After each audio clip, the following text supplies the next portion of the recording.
بسم اللہ الرحمن الرحیم۔ السلام علیکم۔ جادو کیا ہے؟ جادو ہوا ہے یا نہیں؟ اسے معلوم کرنے کا کیا طریقہ ہے؟ آئیے سنتے ہیں ڈاکٹر اسرار احمد کی زبانی۔ ملک سلیمان سے مراد ہے اعلیٰ عہد ملک سلیمان۔ حضرت سلیمان کے زمانے میں چونکہ اللہ تعالیٰ نے ان جنات کو حضرت سلیمان کے تابع کر دیا تھا، تو وہاں پر چونکہ ان کا اب جو ہے کوئی میل جول زیادہ تھا لوگوں کے ساتھ، تو وہ انہیں کچھ اس قسم کی چیزیں سکھاتے رہتے تھے، گویا کہ اندر سے تخریب کاری۔ وَاتَّبَعُوا مَا تَتْلُو الشَّيَاطِينُ عَلَىٰ مُلْكِ سُلَيْمَانَ وَمَا كَفَرَ سُلَيْمَانُ وَلَٰكِنَّ الشَّيَاطِينَ كَفَرُوا۔ اور سن لو، سلیمان نے کبھی کفر نہیں کیا، بلکہ یہ شیاطین تھے کہ جو کفر کرتے تھے۔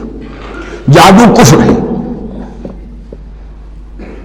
لیکن آپ کو نقش سلیمانی آج تک بھی لفظ ملے گا، نقش سلیمانی۔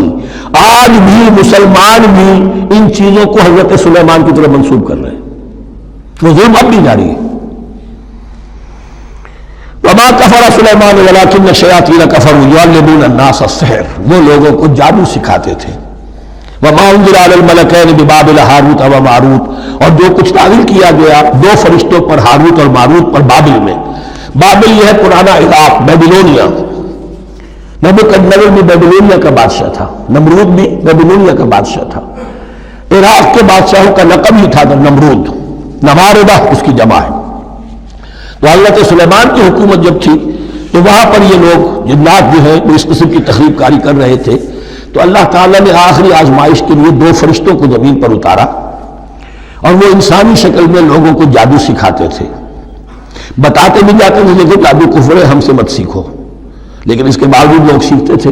تو گویا کہ ان پر اتمام حجت ہو گیا کہ اب ان کے اندر خباثت جو ہے پوری طریقے سے گھر کر چکی ہے۔ وما يعلمان من احد، وہ نہیں سکھاتے تھے کسی کو بھی، حتی یقولا انما نحن فتنة فلا تکفر، یہاں تک کہ وہ کہہ دیتے تھے کہ دیکھو ہم تمہاری آزمائش کے لیے بھیجے گئے ہیں، ہم فتنہ ہیں تو تم کفر مت کرو۔ فیتعلمون منہما ما یفرقون به بین المرء وزوجہ، تو وہ سیکھتے تھے ان دونوں سے وہ شے کہ جس کے ذریعے سے تفریق کر سکے ایک شخص اور اس کی بیوی کے درمیان، تفرقہ ڈالنا گھروں کے اندر، فساد۔ اب بھی یہ عورتوں کے اندر یہ کام بڑی تیزی کے ساتھ چلتے ہیں، تعویذ اور دھاگے اور کیا کوئی گنڈے چلتے ہیں۔ وما هم بضارین بہ من احد، اور نہیں تھے وہ ضرر پہنچانے والے کسی کو کچھ بھی الا باذن اللہ۔ ایمان کا تقاضا یہ ہے کہ چاہے کوئی دوا ہو وہ بھی باذن رب کام کرے گی، ورنہ نہیں۔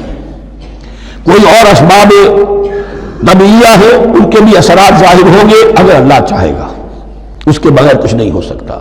جادو کا بھی اثر ہوگا تو اللہ کے اذن سے ہوگا۔ تو بندہ مومن کو ڈٹے رہنا چاہیے اور مقابلہ کرنا چاہیے۔